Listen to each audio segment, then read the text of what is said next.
Welcome to the All Sports Betting Podcast, and we're here to preview Friday's Cricket World Cup match between Sri Lanka and South Africa at Chesterley Street. A really interesting match, actually. South Africa, well-documented flop of a tournament for them. They're nothing left to play for except pride. Sri Lanka, on the other hand, they're in the mixer to finish in the top four, incredibly. That's what their victory against England did for them. They've got the West Indies to come after this, and then India, who at that stage will made me looking to rest players, who knows. But that win for Sri Lanka against India has really opened quite a few doors. I mean, not just for them, but for the whole tournament. Against England, yeah, absolutely it has. We've got one of these teams spot on in our tournament podcast, preview podcast, didn't we? And we've got one of them a bit cockeyed. We were spot on about South Africa. Never once fancied them. Probably didn't expect the demise that we've seen from them. But all the reasons why they've not gone well, we highlighted before a ball was bowled in this tournament. Sri Lanka, we got them a little bit wrong, but I think they were helped by a couple of rained-off games at the right time, weren't they? And capitalised on that. It could have been so different for Sri Lanka if Afghanistan hadn't shit a brick chasing that target at Cardiff, though. Yes, it certainly things have gone their way in that respect. They're not the favourites to win this game, though, Kev. It's South Africa 1-2 favourites, and there's just looking at Oddschecker not so long ago, plenty of sea of blue, as you would call it, on South Africa. Would you be rushing to back them at this price? No, I wouldn't. No. They should win the game, actually. They've got an incredible record against Sri Lanka.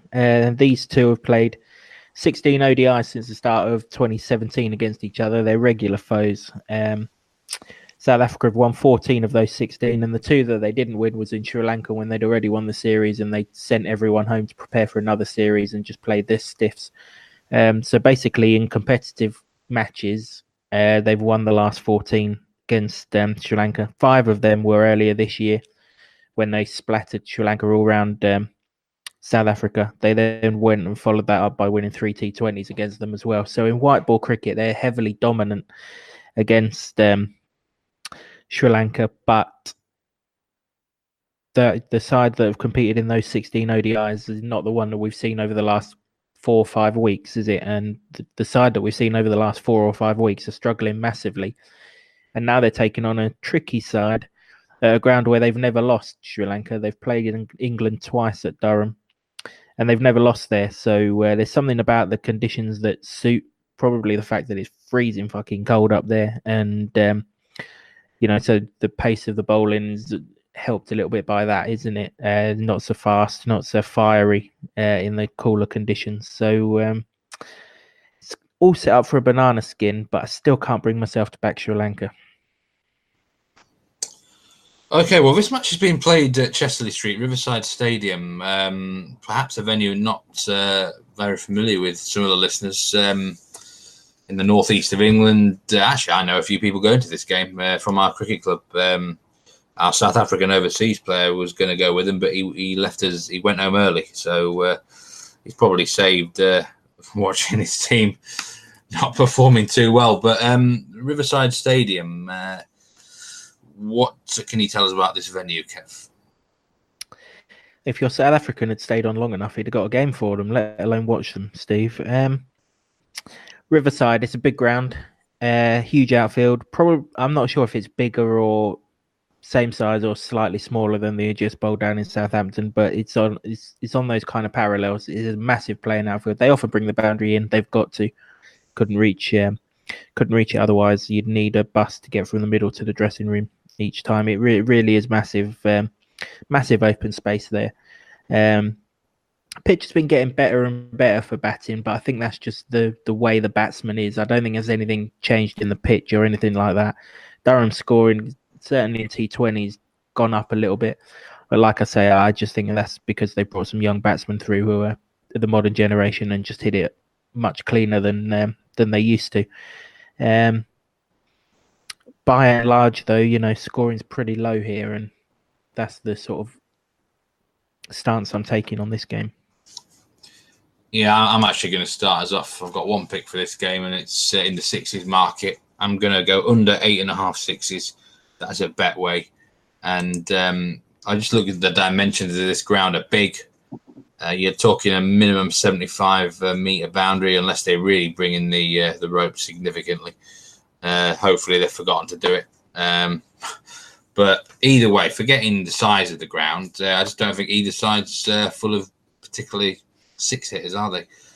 You know, there's a couple of South Africans, if they do get their eye in, you know, Van der Dusen or De Kock or Miller, but that's if they do get their eye in here. It's not an easy place to bat. Sri Lanka, apart from the odd slog, really, I just can't see anyone consistently peppering sixes. There's some good, decent enough bowlers on show. 8.5 is not the highest line in the world. The bookies aren't stupid here, but I don't think it'll cover.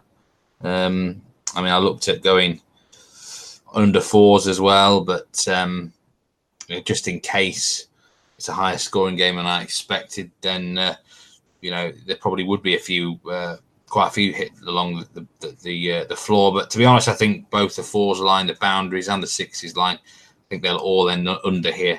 But the one I'm going with is the sixes, just because of the dimensions of the ground. Yeah, makes sense. Makes absolute sense. When you're going in the runs market here, under 530 runs, I mean, you're certainly not expecting a high scorer. The wicket, how's the wicket usually play here, Kerry? Because it's the same sort of size as the Rose Bowl, but it doesn't play anywhere near as well usually, does it? No, it doesn't have the weather conditions that the Rose Bowl has, does it? The Rose Bowl usually, down in the south, usually gets some really good weather, whereas up in the north, I mean, even on a good day, it doesn't really crack to the high temperatures that's needed to deliver fast, bouncy wickets, does it? I mean, they've had pace bowlers there, haven't they, Durham? But by and large, they rely on sort of fast, medium pacers, don't they? If you think of their most successful bowlers over time, take Steve Harmison and Mark Wood out of the equation, you're probably looking at players like Neil Killeen, Chris Rushworth, Graham Onions. None of them were ultra quick, were they? It's all about seam movement for them, and that's pretty much what you're looking for here, really, a little bit of seam movement. So the quicker bowlers are likely to go well here. Probably not going to be an awful lot for the spinners, but we've seen in this tournament really that they don't need an awful lot, because there's so many useless players of spin, and we're going to encounter a few of them in this game. Yeah, under 530 runs. Under 530.5 runs, sorry. That's your first pick for the game. Yeah, just touch on that one thing, Steve. There's been 16 ODIs on this ground in the past. Only 2 of them have had first inning scores of 300. One of those was when Kevin Peterson introduced the switch hit against New Zealand. What would that have been, 10, 12 years ago? And then there was last year as well when Australia brought a reserve bowling attack down. Apart from that, there hasn't been a single 300 score made on this ground. Even if there's one here, you still need the other team to get 220, 230. I'm just not convinced both batting lineups are going to go well in this game. I don't see that. I actually think there's a good chance that whoever bats first here will win this game by a fair margin. Yeah, performances, you're going with De Silva for Sri Lanka, over 41.5 performance points. I think it's the sort of game he's going to go well in. I do, yeah. I'll go through his last 7 ODIs against South Africa. He didn't play one of the ones in Sri Lanka, and I'm not going to go into that 2017 series, not because he didn't play very well, but because he was just establishing himself in the side, and he didn't really have what you would call a defined role, really. He was batting way down the order and hardly bowled any overs. But since he's been given a proper role, he has, in Sri Lanka, he scored 84, 10 and 30. Bowling figures are 0 for 32, 1 for 26, 1 for 21, and he took 2 catches in each of those matches. So he covered this line in all 3 of those. And then earlier in the year in South Africa, he scored 39, 15, 12 and 22. Bowling figures 0 for 21, but he only bowled 4 overs then. 2 for 55, 3 for 41 and 0 for 3. He only bowled 1 over in that game. South Africa are only chasing something like 120. So he only bowled 1 over. So when he gets a proper contribution to the game, he tends to score well. His lowest performance total in any of those games where he's had a decent performance has been 50. That will cover this. Obviously, he comes in here in pretty good form, doesn't he? He had a good all-round game against England. Took a couple of wickets. Also scored a few runs towards the end of the innings as well. So yeah, he's in pretty good touch, and I see no reason why he can't go over 41.5. We saw against Pakistan that South Africa still can't play spin. Shadab Khan had a good day against them. We actually saw his own spin work well against Australia on a pitch that offered nothing down at the Oval. He got David Warner with a ball that just went straight on, but he outfoxed him for pace. Really good fielder as well, so he's going to be in the game throughout. Probably one of Sri Lanka's better players. They don't use him as well as they should do, but they're using him well enough to get 42 points. That's all that matters.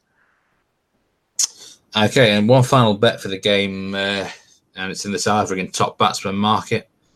I swear down, I think you pick this guy every match just so I have to pronounce. But Andil Petlakwayo. It's a top score. Yeah, absolutely. 33-1. Yeah, I was kind of priced in. I mean, really, having flagged up Isiru Adana's exploits against South Africa earlier in the year, throughout all the podcasts we've done, I really should probably take him. But I think the bookies have been listening, haven't they? Because he's down to 33-1. So I'd rather take Petlakwayo, who's at the same price, who is a better batsman, who's just clubbed near enough 50 against a decent Pakistan attack at Lords, albeit in a losing effort. Scored well against India earlier in the tournament on a tricky wicket down in Southampton. And, if he encounters a tricky wicket here, then just the freedom that he plays with might serve him well. I have a feeling Aidan Markram will go well for South Africa in this game. This was his home ground last season when he played county cricket. So I have a feeling he might go well. But if he doesn't, there's not an awful lot else in this lineup.